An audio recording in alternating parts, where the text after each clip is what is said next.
శ్రీ మహాగణాధిపతయే నమః. శ్రీమాత్రే నమః. మాచిరాజు భక్తి ప్రేక్షకులందరికీ నమస్కారం. నవగ్రహాలలో బుధుడు ఏప్రిల్ 11వ తేదీ అర్ధరాత్రి 12:56 కుంభరాశిలో నుంచి మీనరాశిలోకి ప్రవేశిస్తున్నాడు. అంటే బుధుడి మీన సంక్రమణం జరుగుతోంది. అలా మీనరాశిలోకి మారిన బుధుడు మళ్ళీ ఏప్రిల్ 30వ తేదీ ఉదయం 6:37 మీనరాశి నుంచి మేషరాశిలోకి మారతాడు. అంటే ఏప్రిల్ 11వ తేదీ నుంచి ఏప్రిల్ 29వ తేదీ వరకు బుధుడు మీనరాశిలో ఉంటాడు. ఈ బుధుడి మీనరాశి సంచారం, బుధుడి మీన సంక్రమణం 12 రాశులకి ఎటువంటి ఫలితాలను కలిగింపజేస్తుందో, 12 రాశుల్లో ఏ రాశుల వాళ్ళకి బుధుడి మీన సంక్రమణం అనుకూల ఫలితాలు కలిగింపజేస్తుందో, ఏ రాశుల వాళ్ళకి బుధుడి మీన సంక్రమణం వ్యతిరేక ఫలితాలు కలిగింపజేస్తుందో, అనుకూల ఫలితాలు రెట్టింపు చేసుకోవటానికి, వ్యతిరేక ఫలితాలు తగ్గింపజేసుకోవటానికి బుధుడికి సంబంధించిన ఎలాంటి శక్తివంతమైన పరిహారాలు 12 రాశుల వాళ్ళు పాటించాలో ఏప్రిల్ 11వ తేదీ నుంచి ఏప్రిల్ 29వ తేదీ రాత్రి వరకు బుధుడు 12 రాశుల వారి రాశి ఫలితాల మీద ఎలాంటి ప్రభావాన్ని కలిగింపజేస్తాడో ఈ వీడియోలో మనం తెలుసుకుందాం. తదుపరి వృశ్చిక రాశి. వృశ్చిక రాశి వాళ్ళకి బుధుడి మీన సంక్రమణం వల్ల ఏర్పడే ఫలితాలు పరిశీలించినట్లయితే వృశ్చిక రాశి నుంచి లెక్కబెట్టినప్పుడు వృశ్చికం, ధనుస్సు, మకరం, కుంభం, మీనం. బుధుడి సంచారంలో మార్పు జరిగిన మీన రాశి 5వ రాశి అవుతుంది. అంటే పంచమ స్థానం, 5వ స్థానంలోకి వృశ్చిక రాశి వాళ్ళకు బుధుడు ప్రవేశించాడు.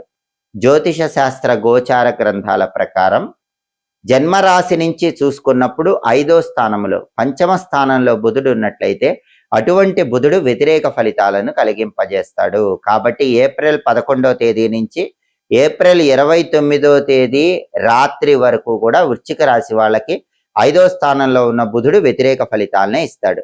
ఎటువంటి వ్యతిరేక ఫలితాలు ఇస్తాడు? ఆ వ్యతిరేక ఫలితాలని తొలగింపజేసుకోవటానికి బుధుడికి సంబంధించిన ఎలాంటి శక్తివంతమైన పరిహారాలు వృశ్చిక రాశి వాళ్ళు చేసుకోవాలి? ఈ విషయాన్ని పరిశీలిస్తే 5వ స్థానంలో ఉన్న బుధుడు వృశ్చిక రాశి వాళ్ళకి ప్రధానంగా అనారోగ్యాన్ని కలిగింపజేస్తాడు. అప్పటి వరకు ఆరోగ్యంతో చక్కగా ఉన్న వృశ్చిక రాశి వాళ్ళు ఒక్కసారిగా ఏదో ఒక చిన్న అనారోగ్య సమస్యతో బాధపడటం అనేది ప్రారంభమవుతూ ఉంటుంది. అలాగే ప్రధానంగా అనారోగ్య సమస్యల్లో కూడా పైత్య సంబంధమైనటువంటి అనారోగ్యాలు బుధుడిస్తాడు, ఉష్ణ సంబంధమైనటువంటి అనారోగ్యాలు ఇస్తాడు. కాబట్టి 5వ స్థానంలో ఉన్నటువంటి ఈ బుధుడు వృశ్చిక రాశి వాళ్ళకి ఉష్ణ సంబంధ, పైత్య సంబంధ ఆరోగ్య సమస్యలు ఎక్కువగా కలిగింపజేస్తాడు. కాబట్టి ఈ 2 ఆరోగ్య సమస్యల పరంగా వృశ్చిక రాశి వాళ్ళు ప్రత్యేకమైన జాగ్రత్తలు తీసుకోవాలి. అలాగే 5వ స్థానంలో ఉన్న బుధుడి సంచారం వృశ్చిక రాశి వాళ్ళకి అకారణ కలహాలను కలిగింపజేస్తుంది. అంటే మీరు ఏమాత్రం కలహం కోసం చూడకుండా, కలహం వచ్చేలాగా మీరు మాట్లాడకుండా ఉన్నప్పటికీ అకారణంగా కలహాలు వాటంతట అవే వచ్చేలాగా చేస్తాడు. అంటే మీ ప్రమేయం ఏమి ఉండదు, మీరు గొడవ పడాలనుకోరు, మీరు మంచిగానే ఉంటారు, అయినా సరే కారణం లేకుండా గొడవ దానంతటదే వచ్చి తీవ్రతరం అయిపోయేలాగా 5వ స్థానంలో బుధుడు వృశ్చిక రాశి వాళ్ళకి కలిగింపజేస్తాడు.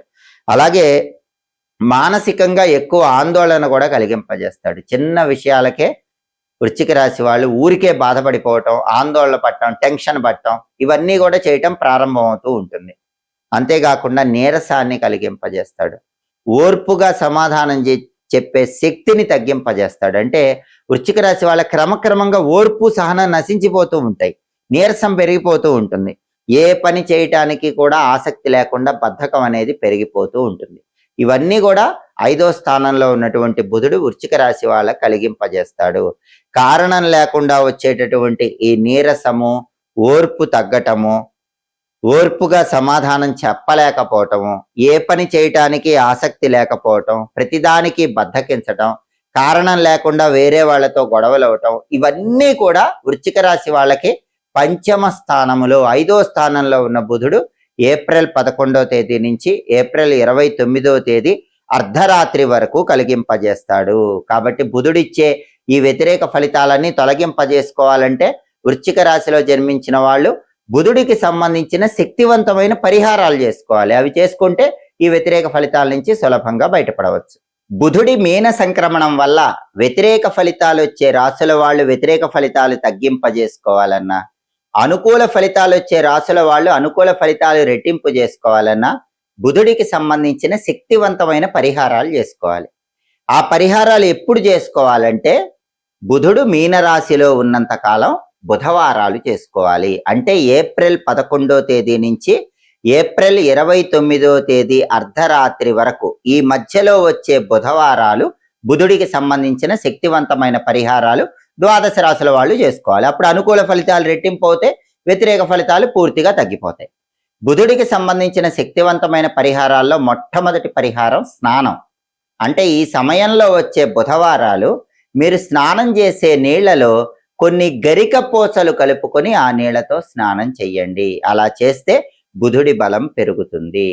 అలాగే మీరు స్నానం చేసేటప్పుడు ఈ సమయంలో వచ్చే బుధవారాలు బుధుడికి సంబంధించినటువంటి ప్రియంగు కళికా శ్యామం రూపేణ ప్రతిమం బుధం సౌమ్యం సౌమ్య గుణోపేతం తం బుధం ప్రణమామ్యహం అంటూ బుధుడికి సంబంధించిన ధ్యాన శ్లోకం చదువుకోవటం. ఒకవేళ ధ్యాన శ్లోకం చదువుకోవటం వీలు కాకపోతే బుం బుధాయ నమః అనే సులభమైన మంత్రాన్ని స్మరించుకుంటూ బుధవారాలు స్నానం చేయటం చెయ్యాలి. కాబట్టి ఏప్రిల్ 11 నుంచి ఏప్రిల్ 29 మధ్యలో వచ్చే బుధవారాలు స్నానం చేసే నీళ్లలో గరికపోచలు వేసుకొని స్నానం చేయండి. బుం బుధాయ నమః అనే మంత్రం చదువుకుంటూ స్నానం చేయండి.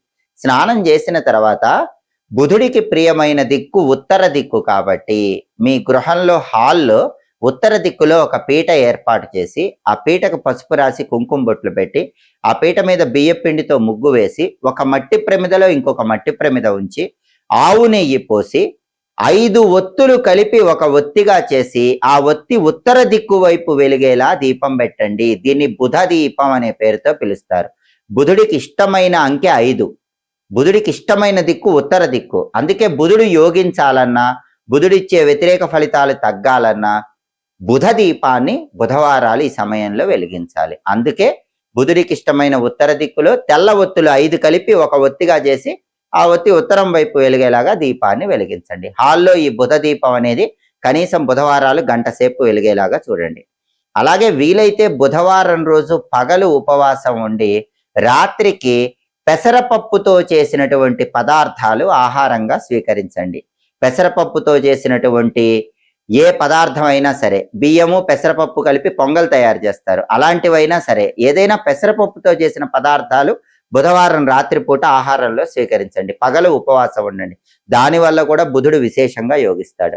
అలాగే బుధవారం పూట పెసలతో చేసిన పదార్థాలు ఎవరికైనా పంచిపెట్టినా కూడా బుధుడు తన అనుగ్రహాన్ని కలిగింపజేస్తాడు. పెసలు కానీ పెసరపప్పుతో చేసిన పదార్థాలు కానీ ఎవరికైనా పంచిపెట్టండి. ఉడకబెట్టిన పెసలు పంచిపెట్టినా కూడా చాలా మంచిది. ఉడకబెట్టిన పెసలు కానీ నానబెట్టిన పెసలు కానీ గోమాతకు బుధవారం పూట ఆహారంగా తినిపించినా కూడా బుధుడి బలాన్ని పెంచుకోవచ్చు. బుధుడిచ్చే వ్యతిరేక ఫలితాలు తగ్గిపోతాయి. అలాగే ఏప్రిల్ 11 నుంచి ఏప్రిల్ 29 రాత్రి మధ్యలో వచ్చే బుధవారాలు బుధహోరలో పంతులు గారికి పెసలు దానం ఇవ్వండి. బుధవారం ఉదయం 6 నుంచి 7 మధ్యలో కానీ, మధ్యాహ్నం 1 నుంచి 2 మధ్యలో కానీ, రాత్రి 8 నుంచి 9 మధ్యలో కానీ బుధహోర ఉంటుంది. ఈ బుధహోర ఉన్న సమయంలో 1.25 కేజీ పెసలు ఆకుపచ్చ వస్త్రంలో మూటగట్టి దేవాలయ ప్రాంగణంలో పంతులు గారికి దానం ఇచ్చినా కూడా బుధుడి బలాన్ని పెంచుకోవచ్చు. అలాగే బుధుడికి ఒక అంతరిక్ష అధిదేవత అమ్మవారు ఉంది. ఆవిడ పేరు షోడశి మహాదేవి. మీరు ఏ పరిహారాలు చేసుకోలేకపోయినా ఏప్రిల్ 11 నుంచి ఏప్రిల్ 29 మధ్యలో వచ్చే బుధవారాలు షోడశి మహాదేవి స్తోత్రం వినండి. ఆ స్తోత్రం విన్నా కూడా బుధుడు విశేషంగా యోగిస్తాడు. అలాగే తులసి కోటకు పూజ చేస్తే కూడా బుధుడు విపరీతంగా యోగిస్తాడు. ఈ సమయంలో వచ్చే బుధవారాలు ఉదయం కానీ సాయంత్రం కానీ తులసి కోట దగ్గర ఆవు నెయ్యి దీపం పెట్టండి. తులసి కోట చుట్టూ 9 ప్రదక్షిణలు చేయండి. తులసి కోట మొదట్లో తెల్లటి పుష్పాలు గులాబీ పూలు ఉంచండి. ద్రాక్ష పండ్లు కానీ, దానిమ్మ పండు గింజలు కానీ, అరటి పండ్లు కానీ తులసి కోట దగ్గర నైవేద్యంగా పెట్టి నమస్కారం చేసుకోండి. ఓం బృందావన్యై నమః ఈ మంత్రం చదువుతూ తులసి కోటకు ప్రదక్షిణలు చేయండి. తులసి కోటకు పూజ చేసినా, తులసి కోట దగ్గర ప్రదక్షిణలు చేసినా, దీపం పెట్టినా కూడా బుధవారం పూట నవగ్రహాల్లో బుధుడు విశేషంగా యోగిస్తాడు. అలాగే బుధుడికి 2 అధిష్టాన దైవాలు ఉన్నారు. ఒకరు గణపతి, ఇంకొకరు విష్ణుమూర్తి.